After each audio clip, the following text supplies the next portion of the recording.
ചെറുപ്പം മുതലേ പാടാനുള്ള ഒരു ഒരു എന്താ പറയുന്ന ആഭിമുഖ്യം ടെൻഡൻസി ഉണ്ടായിരുന്നു. അതൊരു 7-8 വയസ്സുള്ള മുതൽ പാടുമായിരുന്നു. ശാസ്ത്രീയമായിട്ടല്ല, പാടാനുള്ള ഒരു ആഗ്രഹം. അത് പറയുകയാണെങ്കിൽ ഞങ്ങൾ അന്ന് എൻ്റെ ഫാദർ ഡോക്ടറാണ്. അപ്പൊ അദ്ദേഹം അന്ന് തിരുവനന്തപുരത്ത് മെഡിക്കൽ കോളേജിൽ വർക്ക് ചെയ്യുന്ന സമയത്ത് ഞങ്ങള് പട്ടത്തിനടുത്ത് കേശവദാസപുരത്തിനും പട്ടത്തിനും ഇടയ്ക്കൊരു സ്ഥലത്താണ് താമസിച്ചിരുന്നത്. അപ്പൊ ഇതിന് തൊട്ടടുത്ത് ഒരു തിയേറ്റർ ഉണ്ട്. അപ്പൊ അന്നത്തെ കാലത്ത് ഈ പറഞ്ഞ പോലെ നമ്മുടെ ഈ ഇന്നത്തെ പോലെയുള്ള ചുറ്റുപാടല്ല സിനിമയില്. അല്ല, ഒരു കൊട്ടകയുടെ അന്ന് സിനിമ കൊട്ടകയെന്നാ പറയാ.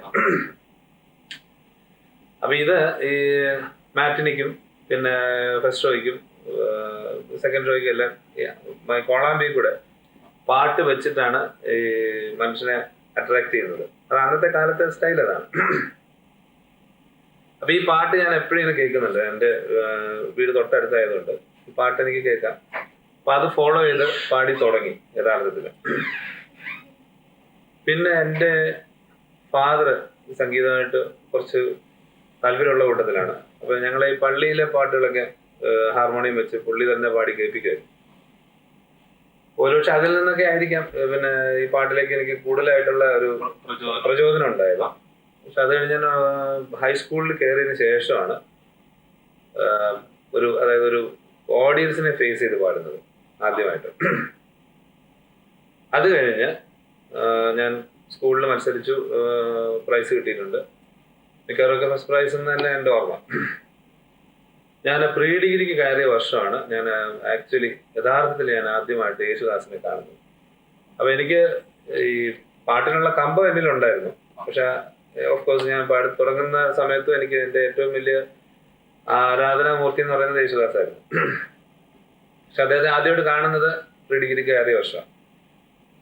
അപ്പൊ ഈ എന്നിൽ ഉണ്ടായിരുന്ന ആ പാട്ടിന്റെ ഒരു എന്താ പറയാ ഒരു ഫീലിംഗ്, എന്നിലുണ്ടായിരുന്ന ഫീലിംഗ് കുറച്ചും കൂടെ വലുതാകാനും അതൊരു വലിയൊരു എന്താ പറയുന്ന ആഗ്രഹത്തിന്റെ പൂർത്തീകരണമായിട്ട് മാറാനുള്ള കാരണവും അതിനുശേഷമാണെന്ന് വേണമെങ്കിൽ പറയാം. കാരണം അദ്ദേഹം യേശുദാസിനെ ഞാൻ ഇഷ്ടപ്പെടുന്നുണ്ട്, അത് വേറെ കാര്യം. എന്നാൽ ആ പാട്ടിലേക്കുള്ള എൻ്റെ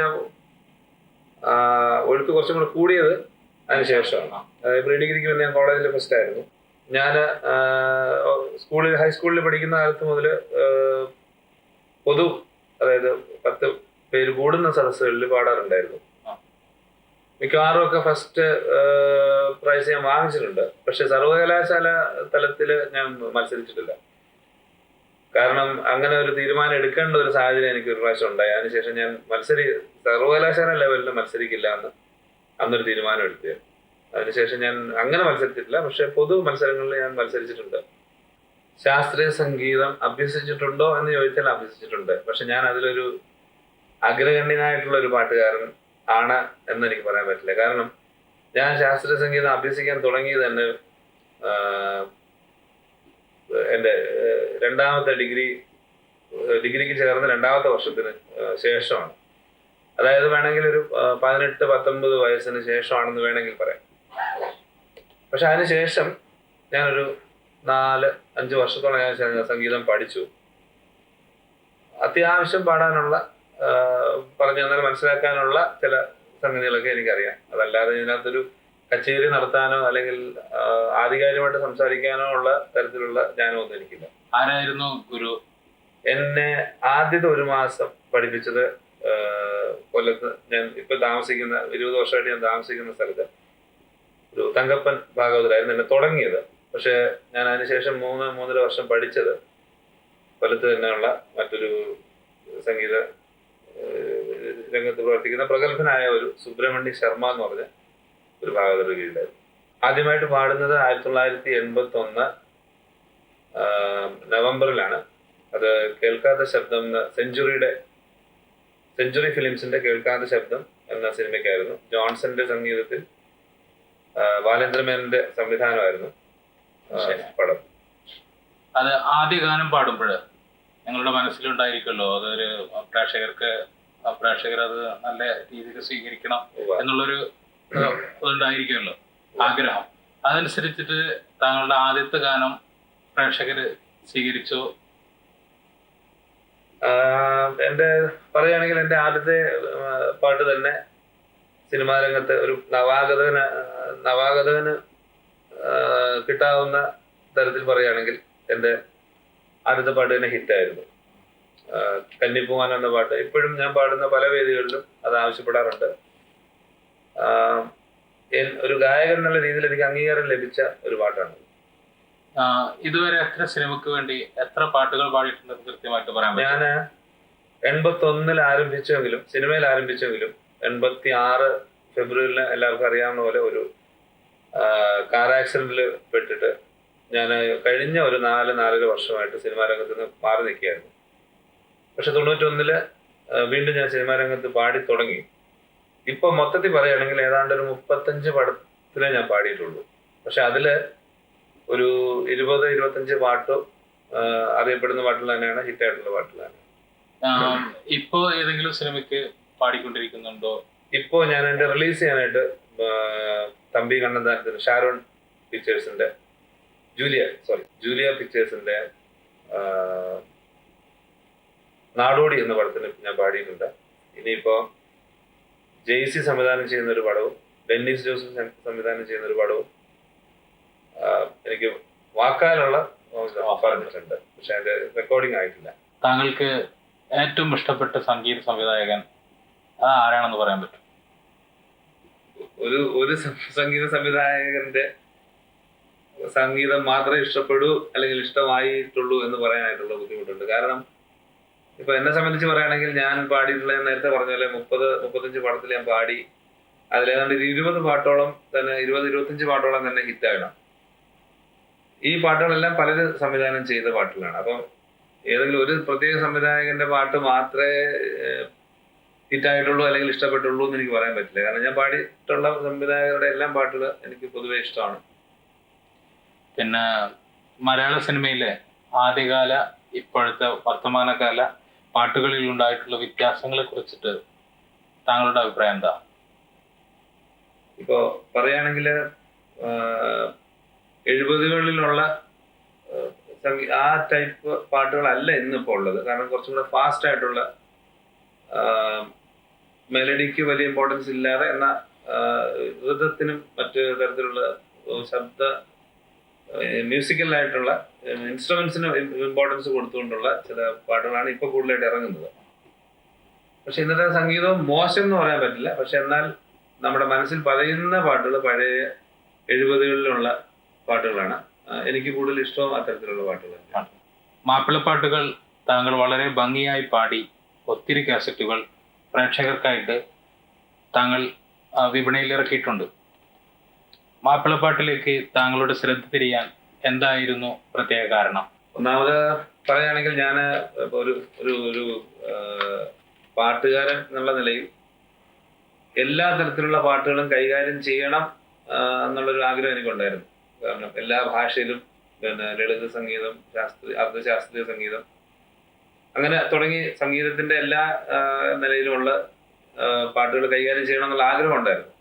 അതനുസരിച്ച് ഞാൻ ഹിന്ദി പാട്ടുകൾ, തമിഴ് പാട്ടുകൾ, ബംഗാളി, അറബി എല്ലാം ഞാൻ എൻ്റെ ഗാനമേളയ്ക്ക് ഞാൻ കൂടുതലായിട്ട് ശ്രദ്ധിച്ച് പാടുന്നുണ്ടായിരുന്നു.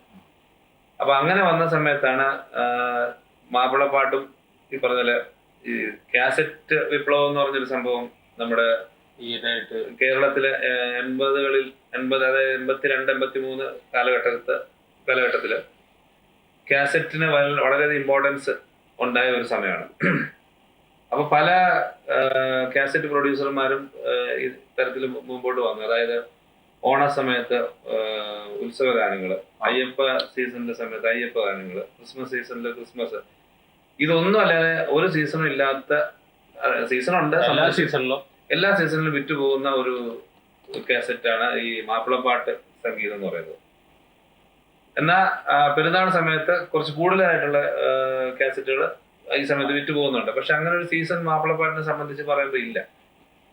അപ്പൊ മാപ്പിളപ്പാട്ട് പാടിക്കാനായിട്ട് പൊതുവെ ഈ സംഗീത രംഗത്തുള്ള, ഈ കാസറ്റ് രംഗത്തുള്ള പ്രൊഡ്യൂസർമാർ മുമ്പോട്ട് വരികയും എന്നെ വിളിച്ച് പാടിക്കുകയും ചെയ്തു. ഇത് ഞാനൊരു ചലഞ്ചായിട്ട് എടുത്ത് ഈ മാപ്പിളപ്പാട്ട് രംഗത്ത് പ്രവർത്തിച്ചെന്ന് മാത്രമേ ഉള്ളൂ. പക്ഷെ അത് എൻ്റെ മാപ്പിള സഹോദരന്മാർക്ക് ഇഷ്ടമായി, എൻ്റെ ശബ്ദവും എൻ്റെ ശൈലിയും അവർക്ക് ഇഷ്ടമായി എന്ന് ഉള്ളതുകൊണ്ടാണ് ഞാൻ കൂടുതലായിട്ട് പാടുന്നത്. അപ്പൊ ഒരു 50-60 മാപ്പിളപ്പാട്ട് കാസറ്റിൽ തന്നെ ഞാൻ പാടിയിട്ടുണ്ട്. അപ്പോ അത് അവർക്ക് ഇഷ്ടമാകുന്നു എന്നുള്ളത് കൊണ്ടാണ് ഞാൻ കൂടുതലായിട്ട് ഈ രംഗത്ത് വന്നിട്ടുള്ളത്. അത് പറഞ്ഞാൽ എനിക്കൊരു പ്രചോദനവും കൂടിയായിരുന്നു. പിന്നെ ഞാൻ നേരത്തെ പറഞ്ഞ ഒരു ചലഞ്ചായിട്ട് എടുത്തിരുന്നു കാരണം അറബി വാക്കുകൾ ഉച്ചരിക്കാനുള്ള ബുദ്ധിമുട്ടുകൾ, അത് നന്നായിട്ട് ഉച്ചരിക്കണം, അതിന്റെ ഉച്ചാരണം പഠിച്ച് ഞാൻ പാടാറുണ്ടായിരുന്നു. അങ്ങനെയാണ് മാപ്പിളപ്പാട്ട് രംഗത്ത് ഞാൻ വരുന്നത്. മാപ്പിളപ്പാട്ട് ഒരു പ്രത്യേക സമുദായത്തിന്റെ മാത്രം ഒരു കലാരൂപമാണെന്ന് തോന്നിയിട്ടുണ്ടോ? അങ്ങനെ തോന്നിയിട്ടില്ല. കാരണം നല്ല പാട്ടുകൾ, കാരണം സംഗീതം എന്ന് പറയുമ്പോൾ അങ്ങനെ ഏതെങ്കിലും ഒരു വിഭാഗത്തിന്റെ മാത്രം ആയിട്ട് മാറ്റി നിർത്താൻ പറ്റത്തില്ല. ഒന്ന്. രണ്ടാമത് ഇപ്പം മാപ്പിളപ്പാട്ടിൽ തന്നെ എനിക്ക് ഇഷ്ടപ്പെട്ട ഒരുപാട് നല്ല പാട്ടുകൾ, നല്ല മെലഡിയും അർത്ഥവും സംഗീതവും ഒക്കെ ഉള്ള പാട്ടുകൾ മാപ്പിള ഗാന രംഗത്തുണ്ടായിട്ടുണ്ട്. പിന്നെ ഗൾഫിൽ ഇത് എത്രാമത്തെ സന്ദർശനമാണ്? ഗൾഫില് മൊത്തത്തിൽ പറയുകയാണെങ്കിൽ ഇതിപ്പോ എന്റെ 6-ാമത്തെയോ 7-ാമത്തെയോ ആണ് എന്റെ വരവ്. പക്ഷെ ഒരു രാജ്യത്തെ എടുത്ത് പറയുകയാണെങ്കിൽ ഞാനിപ്പോ ഇത് ദോഹയിൽ ഇപ്പൊ ഞാൻ 2-ാമത്തെ പ്രാവശ്യമാണ്. ഞാൻ ഇതിനു മുമ്പ് ദോഹയിൽ വന്നത് 87 അവസാനം. 87? അതെ, ആക്സിഡന്റിന് ശേഷം. അതെ. പിന്നെ പുതുതായി ഈ രംഗത്തേക്ക് വരുന്ന പുതിയ ഗായകരോട് എന്തെങ്കിലും ഉപദേശം താങ്കൾക്ക് നൽകാനുണ്ടോ? ഇന്നത്തെ പൊതുവേ ഉള്ള നവാഗതരായിട്ടുള്ളവർക്കൊക്കെ പൊതുവെ നല്ല കഴിവും അറിവും ഒക്കെ ഉള്ളവരാണ്. പിന്നെ ഇപ്പൊ എന്നെ സംബന്ധിച്ച് പറയുമ്പോൾ എനിക്ക് അത്ര വലിയ അറിവൊന്നും പറയാനില്ല. എന്നാലും നമ്മുടെ മുൻഗാമികളുടെ പാത പിന്തുടർന്ന് പോകുന്നതാണ് നല്ലതെന്നുള്ളൊരു വിശ്വാസം എനിക്കുണ്ട്. കാരണം ആളുകൾ പലതും എന്തഭിപ്രായം ആരെ പറ്റി പറഞ്ഞാലും അവനവന് തോന്നുന്നത് നല്ലതെന്ന് തോന്നുന്ന കാര്യങ്ങൾ ധൈര്യപൂർവ്വം ചെയ്യുക എന്നുള്ളൊരു അഭിപ്രായമാണ് എനിക്കുള്ളത്. പിന്നെ നേരത്തെ ഞാൻ പറഞ്ഞ പോലെ സംഗീത രംഗത്ത് ഇന്നത്തെ യുവാക്കൾക്ക്, കാരണം സംഗീതത്തിനും മറ്റു തരത്തിലുള്ള കലയ്ക്കും, അതായത് അഭിനയം, ഡാൻസ് ഒക്കെ ഇന്നിപ്പം എൻ്റെ സമയത്തെക്കാളും കൂടുതൽ ഇമ്പോർട്ടൻസും ഒക്കെ ഈവൻ മാതാപിതാക്കൾ തന്നെ കൊടുത്ത് രംഗത്ത് കാശ് തന്നെ മുടക്കി ശരിക്കും പഠിപ്പിക്കുന്നുണ്ട്. അതുകൊണ്ട് ഒരു അറിവും ജ്ഞാനവും ഒക്കെ ഉള്ളവരാണ് ഇപ്പൊ രംഗത്ത് വന്നുകൊണ്ടിരിക്കുന്നത്. താങ്കളെ ഇഷ്ടപ്പെടുന്ന, ആരാധിക്കുന്ന സംഗീത പ്രേമികളോട് താങ്കൾക്ക് എന്താണ് പറയാനുള്ളത്? എന്നെ സംബന്ധിച്ചല്ല, ഒരു കലാകാരനെ സംബന്ധിച്ച് പറയുമ്പോൾ അവന്റെ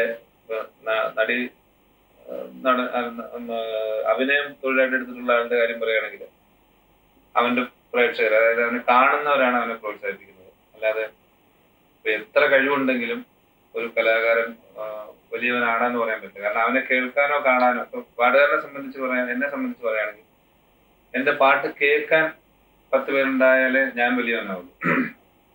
അപ്പൊ അത് എന്നെ സംബന്ധിച്ച് പറയുമ്പോൾ എനിക്ക് നല്ല ഒരു ശതമാനം ഓഡിയൻസ് എന്റെ പാട്ട് കേൾക്കാനായിട്ടുണ്ട്. എന്നെ അവര് പ്രോത്സാഹിപ്പിക്കുന്നുണ്ട്. എന്റെ സുഖദുഃഖങ്ങളിൽ ഞാൻ അറിയാതാണെങ്കിലും അവരുടെ പ്രാർത്ഥനകളിൽ ഉണ്ടെന്നുള്ളതിന് തെളിവുണ്ട്. കാരണം ഞാൻ ആക്സിഡന്റ് പറ്റിയപ്പോ മരിക്കാതിരുന്നതിന്റെ ഒരൊറ്റ കാരണം എന്റെ ശ്രോതാക്കളുടെ പ്രാർത്ഥന കൊണ്ട് മാത്രമായിരിക്കാം.